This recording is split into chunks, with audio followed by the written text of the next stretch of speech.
Ladies and gentlemen, boys and girls, dinner time is here. That's right, we're talking Hannibal, Episode 1, Season 1, Aperitif, on Dish by Dish. Well, greetings and salutations, Internet. It's your old pal Patrick Hamilton coming to you once again from Quantico FBI headquarters, or the Museum of Evil. I haven't decided which. I think the Museum of Evil sounds terrible, and I am with the characters in this movie who believe it is a bad idea. My name's Patrick Hamilton, and we're gonna rewatch Hannibal with you guys. And there's only one person that I trust to do that with me. If I wake up in the middle of the night in a dead sweat, she will find a towel for me to sleep on. The one, the only Gina Radcliffe. How are you doing today, Gina? I'm good, and I'm glad that you are the one introducing each episode, because I'm going to mangle these episode titles like Hannibal Lecter mangles his victims.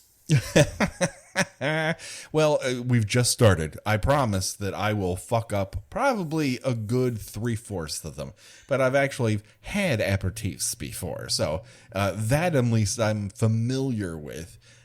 So last time that we joined everyone for Dish by Dish, we kind of set the table for what we're going to do. Now we're going to get right into it, one episode at a time.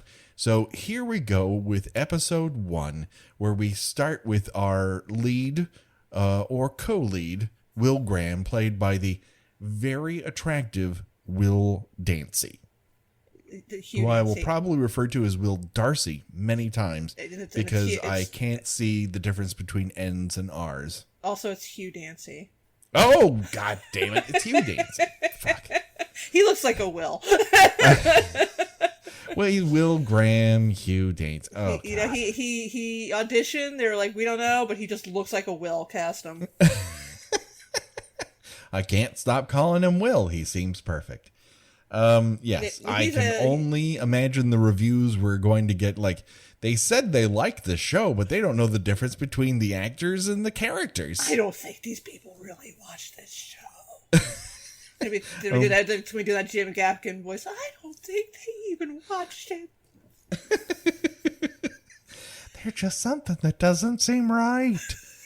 I will say that he is certainly the most like delicate and fragile of the Wills Grahams. Oh yeah, that have been portrayed, because like you've got Manhunter, which was William S. Peterson, who is probably the opposite of fragile. Yeah, particularly in that movie. He's like a George Washington statue, right? He's like just carved out of the side of beef, just very very very tough guy. Then you've got Edward Norton. I'm just gonna say right now, I do not like anything of the Hannibal movies, the Hannibal Lecter movies, beyond after everything that came after Silence of the Lambs, except the TV show. I think they're all hot garbage. The only thing I like about Red Dragon is I like Philip Seymour Hoffman as Freddie Lowndes. Sure. And I think that Ralph Fiennes was fine, but I put him above fine. I think he's one of the better things in that movie. But he's still definitely committed. But he still is no Tom Noonan. And then you've got, and each of them have different. I mean, also the thing that bothers me is that it's very clear that Francis Dollarhide, and again, this is a problem in TV series, but we won't get to like two more seasons from now. Right. Francis Dollarhide's supposed to be ugly. He's supposed to, like, if you read the book of Red Dragon, he's so afraid of people seeing his face. Like, he has a cleft palate. He's kind of fucked up looking, and here like Ray Fiennes, he just has a little scar on his lip, and then Richard Armitage is just like he's just an entire other cosmic dimension of handsome altogether. So, but yeah, going back to Hugh Dancy playing this very almost like I said, very delicate version of Will Graham. He's damaged. He is the most visibly damaged of any of the people. If you were to tell me this guy's a cop, I'd be like, I don't know that I buy that. Yeah, it's well, he's a former cop, and we'll learn why he's a former cop in episode 2, so we won't discuss it here. But we're introduced to him in what I think is the everyone involved trying to zag on him. Because if you came into the show with a wealth of, Red Dragon knowledge, you're assuming that the investigation he's performing of this married couple who were killed inside their home, it feels a little Red Dragon like. It does, yeah. And then if you again, if you've read the book, as soon as they mentioned the Minnesota Shrike, you're like, oh, this is before that. Yes. Because that is mentioned in the book. And, I wonder, do you remember when they announced that they were going to be making the show and the general reaction was, oh boy. Yeah, because everyone is suffering. Everyone had that Terminator feeling, right? Right. Where you're gearing up for I like Terminator. I like Terminator 2. Why wouldn't I want to like another Terminator? And then you see one after the other, after the other, after the other fail so miserably. Right. And everybody assumed that it was going to be, the Hannibal Lecter origin story. And they already did that, which was Hannibal Rising, which was terrible. I've never watched it. And nobody needs to ever, redo that or go back that far in Hannibal Lecter's life again. But everybody assumed that that's what this was going to be, like how Hannibal Lecter became Hannibal Lecter. Whereas it's not really interested in that. It's more interested in seeing these characters as they exist and allowing those other story beats to come into play eventually. But it's much more interested in genuine character.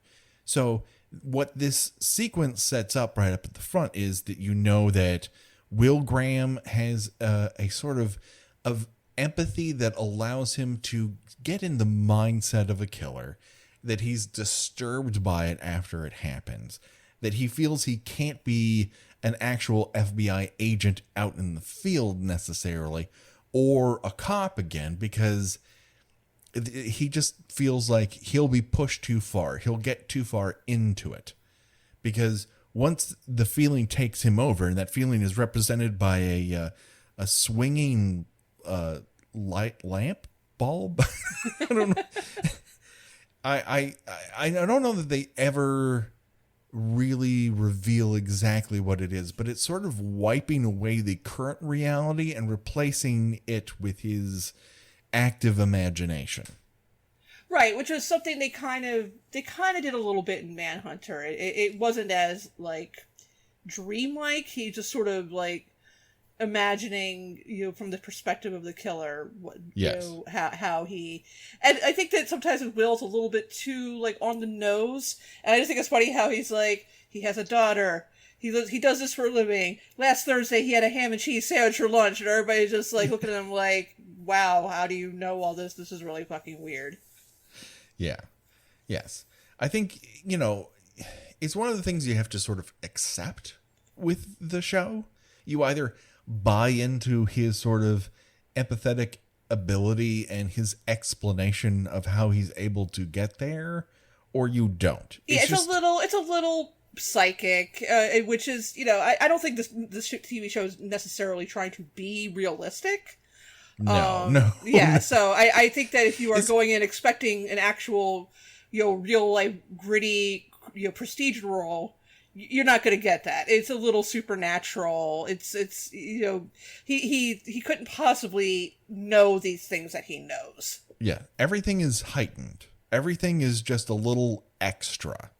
And so, this sort of sequence of him discovering that the killer came in through the front door, and he was able, even though the alarm went off, he was able to tell the alarm company that it was a false alarm because he had recorded the wife's conversation with a false alarm the previous week. It's kind of okay, sure. Sure, whatever you say. Case closed. Yeah, well, we don't even know if the case is closed. Yeah, it's completely unrelated to the rest of the plot. He just it's a non sequitur. It's literally just this is how Will Graham operates, and he's obviously not the person that you would want to put out into the field because he's too weird and he's too goofy, and there's no way you would want to be in a bad situation from him. He just seems remarkably unsteady, which I think is an interesting way to begin a show, because most shows start with the core competencies of your main cast, and everyone else in the show has that set of core competencies, and Will Graham's like, he's this fragile little doll that if we even push a little too much, he will break.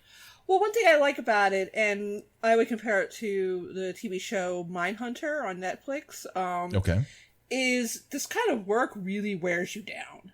Yes. And I think that a lot of procedurals don't really get into how if you spend 8 to 12 hours a day just going through files and investigating the very worst possible things that the very worst people do to other people, that most people are not cut out to do that. No. And it takes a toll on your psyche. Right. And this is the genuine result of it, where everyone understands he has this ability, and a lot of them would like to use it for their own devices. It's like he's a special thing that everyone wants to put on their mantle. Yeah, not to just look at, but to possess. Well, he's like a human, divining rod, where you just kind of like hold him out and he like points to the person who did it. Yes. And that includes Special Agent Jack Crawford, played with his head stuffed into a purple suit, by Lawrence Fishburne. Well, here's the moment. Here's the moment where we play our favorite game. Let's rate the Crawfords. Which Jack Crawford do you prefer? Do you prefer Farina from Manhunter? Oh, Scott Glenn from Silence of the Lambs. Yeah. Harvey Keitel, which I completely forgot played him in Red Dragon. I mean, I love Harvey Keitel, but he's just everyone in that movie is given an impossible position, and no one overcomes it. Yeah, even like Anthony Hopkins just wasn't good at playing himself. No, at that point it's like this.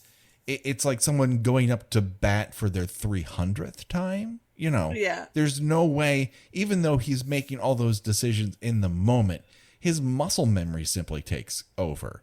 And he's the only one who's bearing the brunt of that, as opposed to, anyone else in the movie who at least is attempting to have a fresh take, even though the director is aping the living fuck out of both Manhunter and Silence of the Lambs.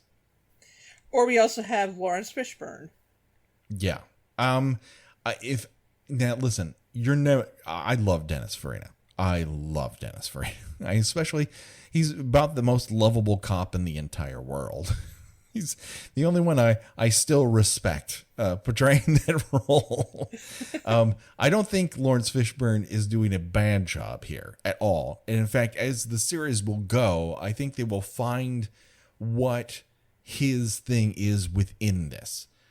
In this opening episode, he's a bit of I'm just pushing the plot along. You have to go here. You have to see this person. I also know this person. I'm going to consult with this other person. But we don't know Jack, other than the fact that Will Graham does not consider the Museum of Evil worthy of his time. I mean, he's not wrong. He's not wrong. And also, I think they dropped the Museum of Evil. It doesn't really come to bear in any way, shape, or form.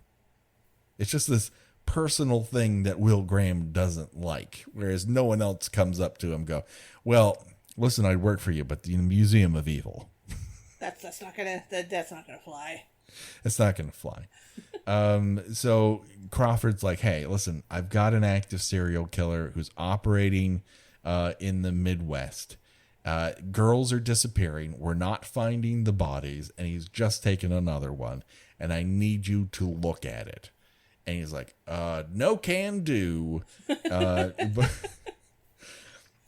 But somehow, some way, they just get him to do it. just get on a plane, get to Minnesota, interview the parents of Elise Nichols, and the two people playing the parents are it's like they're being visited by aliens. I mean, I don't know how to be in that situation. I also don't know how to play it because you're a parent, your child's missing, girls have gone missing and never shown up again. Like, it's a nightmare scenario, but also when the cops are talking to you, you know, try to help. Try to help a little. Yeah. But they're just in woo-woo land. Yeah, Jack's bedside manner isn't really a whole lot better than Will's.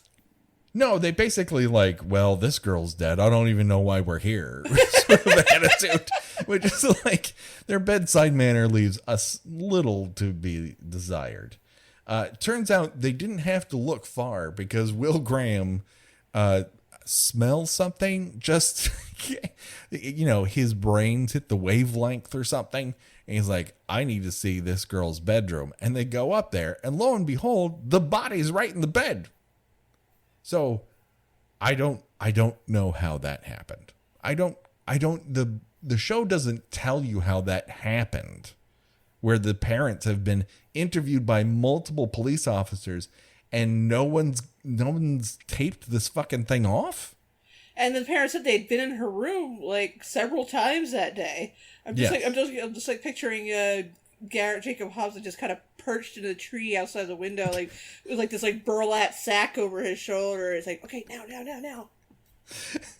Like he's Batman, and he just zip zop zoops over, onto the second story to put this girl back in bed with no one noticing. But okay, listen, the show is not about realism.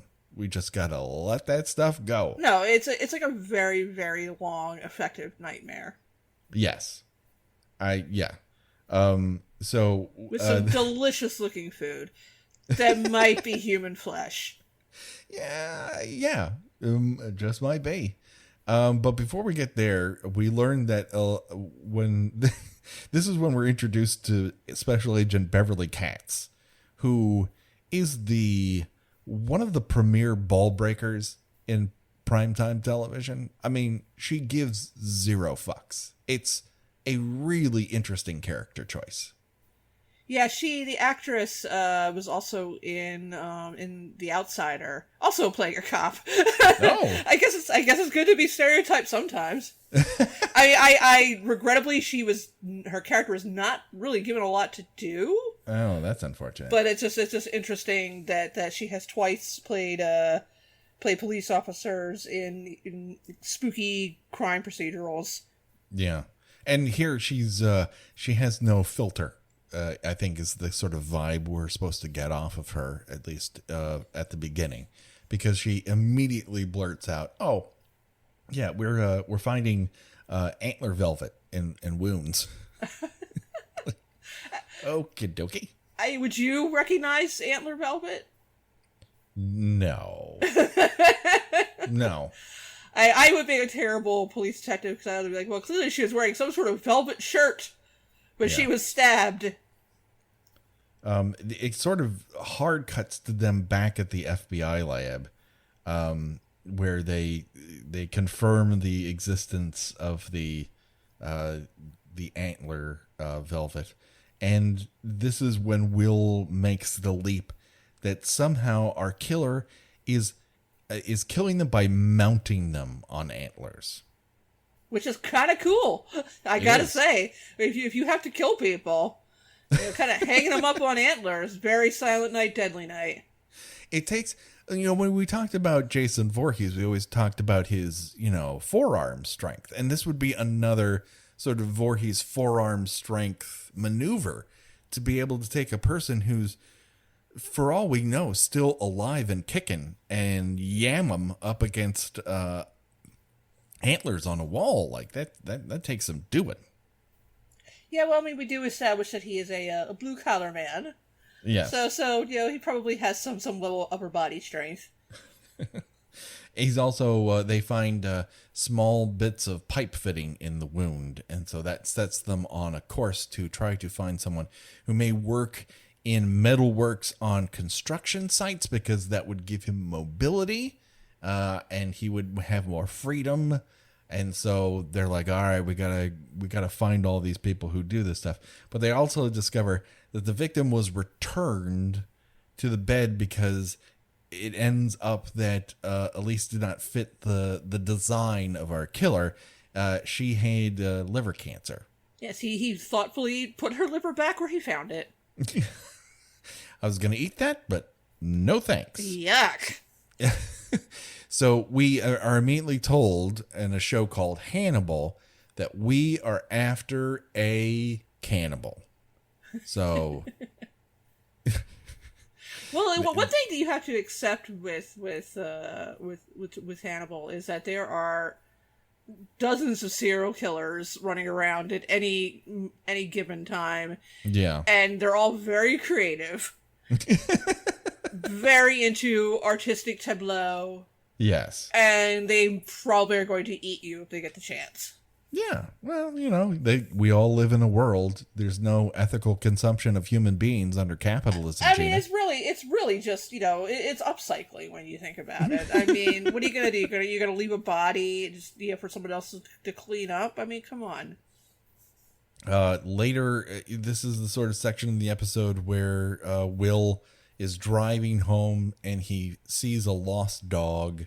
He manages to coax the dog into his car and introduce it to the 6 or 7 other dogs he happens to have in his life. He's like a cat lady, but with dogs. I love the pile of dogs sleeping together in front of the space heater. That's that's such an adorable touch. Yes, and so we know that he is trying to connect with living creatures to remind himself that he is a human being with emotions, because he feels emotions, but generally they come from other people. He just might not have any himself. I'm sort of rediscovering how they're presenting Will in this thing by just watching them one at a time. You're kind of having to make the same leaps, even though I remember kind of how it goes. The character beats I'm somewhat surprised by occasionally. Like, I didn't remember the dog thing, or that he, even in the first episode, wakes up in a complete sweat and has to sleep on top of towels. Well, you get the gist that he finds this case particularly haunting. Yes. The antlers theme seems to carry over through much of the series, and which is good because it's spooky imagery. It is, and it's we'll start to see it pop up more and more. Here, it's kind of like is that a real deer? Is that not a real deer? And the farther we go, the less real it becomes. But remember the wet dreams, because they will actually come into play. I won't tell you how. Those who have seen it before will know. Those who haven't, I promise you, there's an actual point to it beyond, wanting to see Hugh Dancy with the shirt off, which I'm not going to complain about. He's a little moist, but... He's slippery when wet, Gina. Graham senses that Will is a little maybe not ready for prime time. So he decides to consult with another psychologist who also works at Quantico, Alana Bloom, played by Caroline DeVarnis. I've never known how to pronounce her last name. That sounds good to me.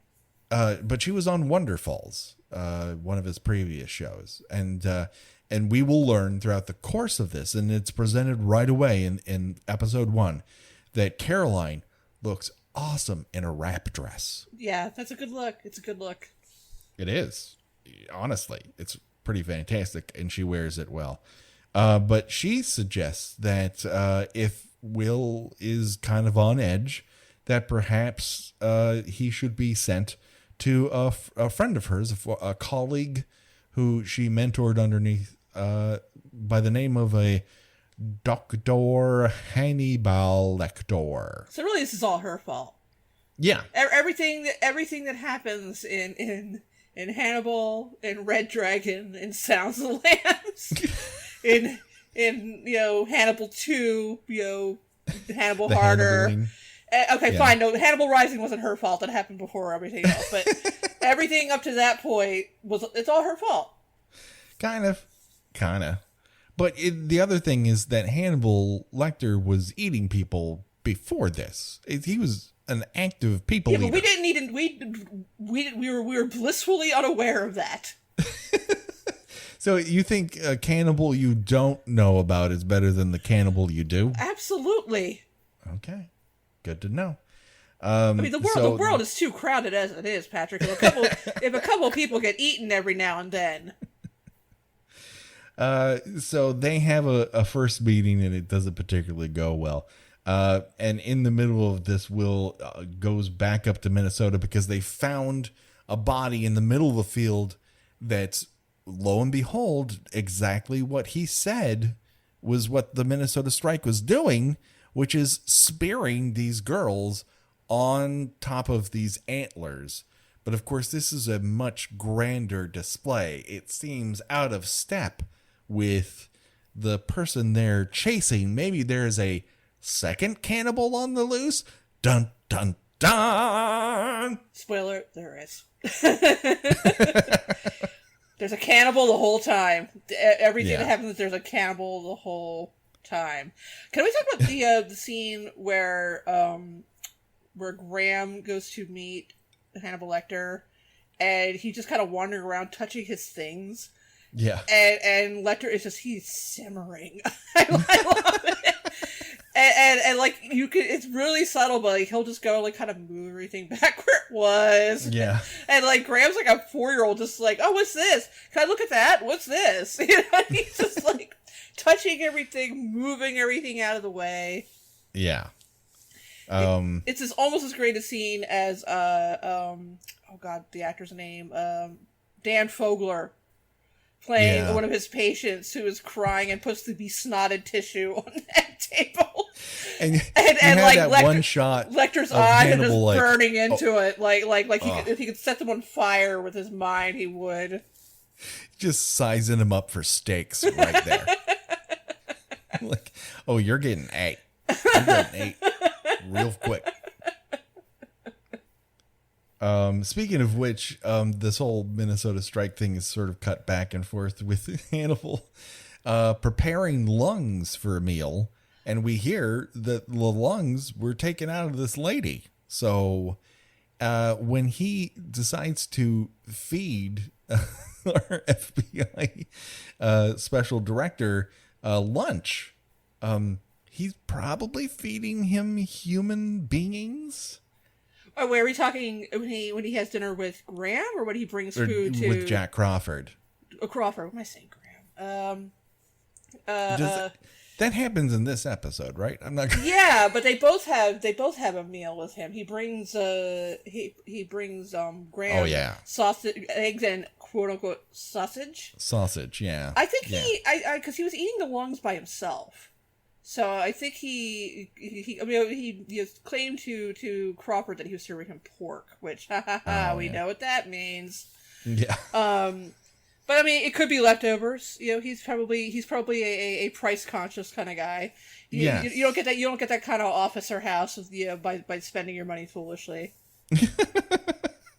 No, he's frugal with $1. That one. He knows what he likes and he knows what he wants to spend it on. Purple suits. Clothes that have a herringbone sort of thing going on in them. He just looks so great. Oh my God. Everyone in this show looks great. They're just not, it's so over the top presented.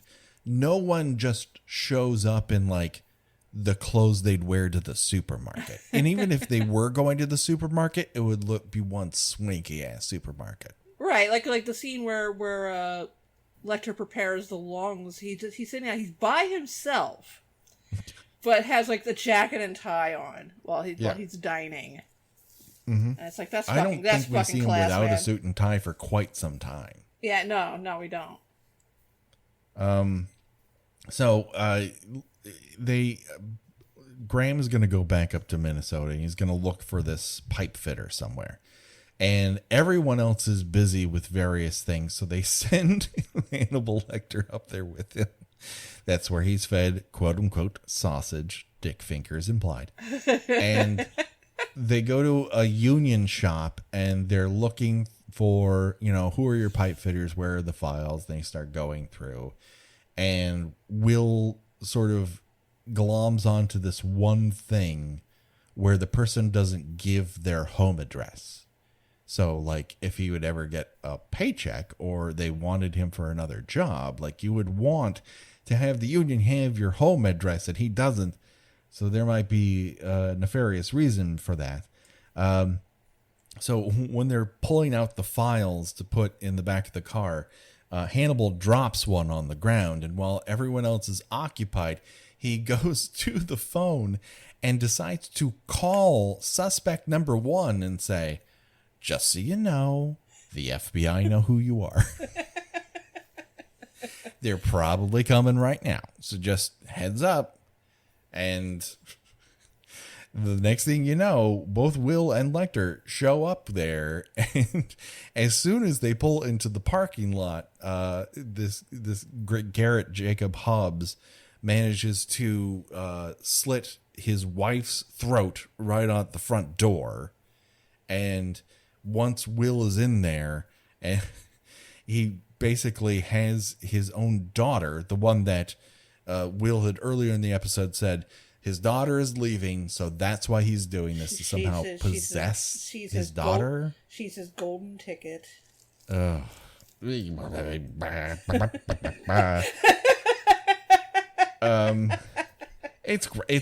like next level gross. Yeah. Oh, and it only gets worse from. I mean, when I say it gets worse, I mean it gets great, but it gets great in a very horrifying way.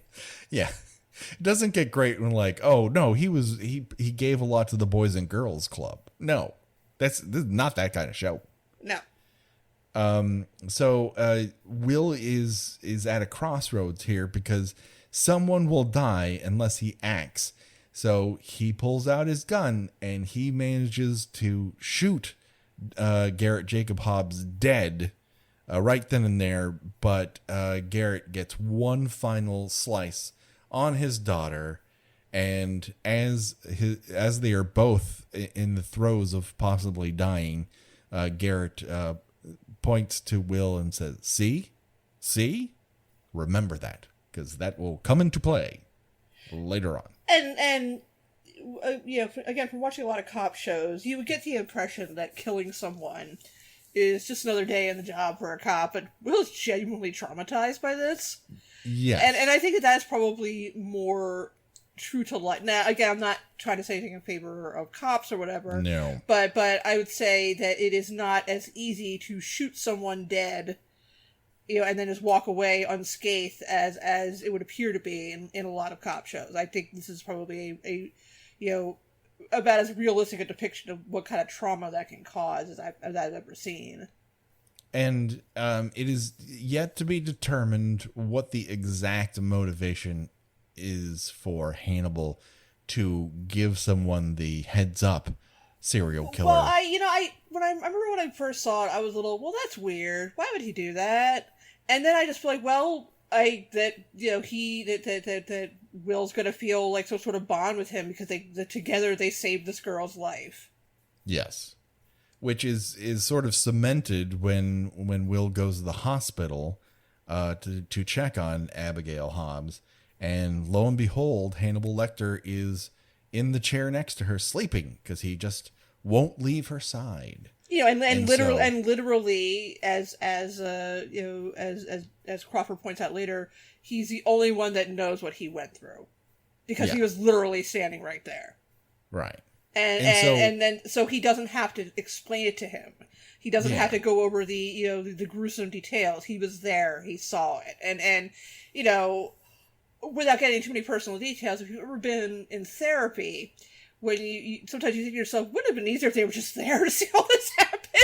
So I don't have to keep talking about it and explaining it and making sure that I am, explaining it in a way that they understand. And, if I'm remembering correctly, think how easier it would be to talk about something that happened with someone who was there when it happened. Yeah. So that just about does it. But before we go, let's play a little choose your own death venture, because we have multiple deaths here. So why not? Up for bid this time, we have shot in your own home. We have be found in a field, stuck on deer antlers. Found in your own bed under the suspicion that you were speared on deer antlers. And you had your liver removed and then put back. Because, who wants to eat that? Or you could have your throat slashed. Or you could be shot. So, Gina, what say you? I mean, I usually tend to take the quick way out, but mounted on deer antlers, that's pretty fucking cool. No one's going to forget that. No. And if that's going to end up in all the papers. Yeah, I mean, if I'm going to die horrible, okay, fine, I'll be naked, but you know what? Whatever. But no one's ever going to forget that. And right. The least you can do, the least that can happen if you have to die horribly is that you leave an unforgettable scene behind. Yeah, well, like I'd rather just die in my house. How boring! Like, be seen. Go out with a bang, I say. I'm right there with you. I think it's the only answer. So that just about does it. Hey, Dish by Dish, it's a new thing. So we're going to be doing this every other week in the off weeks of Kill by Kill. We hope you enjoy it. Watch along with us. Come on over to... you can respond on Instagram and Twitter and everything, but I think we're going to try to start a discussion in our Facebook group about it. So if you're a Facebook person, come on, be a part of the gang and let's get this going, because I think that's the spot that will isolate. We'll have like a spoiler discussion and maybe one that isn't a spoiler discussion. We'll see how it goes, see what people want to do.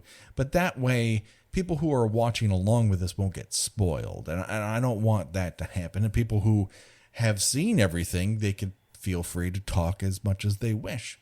So why don't you come do that? It's a private group, so you have to request us. But listen, we've had a flood of people wanting to join the group lately, most from foreign nations who have just joined Facebook in June. We expect those hello beautiful messages to come in any day now. Oh, any day now. I hope someone tries to sell sunglasses in the Facebook group. We said no to them because if you've just joined Facebook, that's already like, I don't know. If you have just joined Facebook and like you have a job, that's one that will lead me into this. Or these days it's hard to have a job, so I can't really say that either.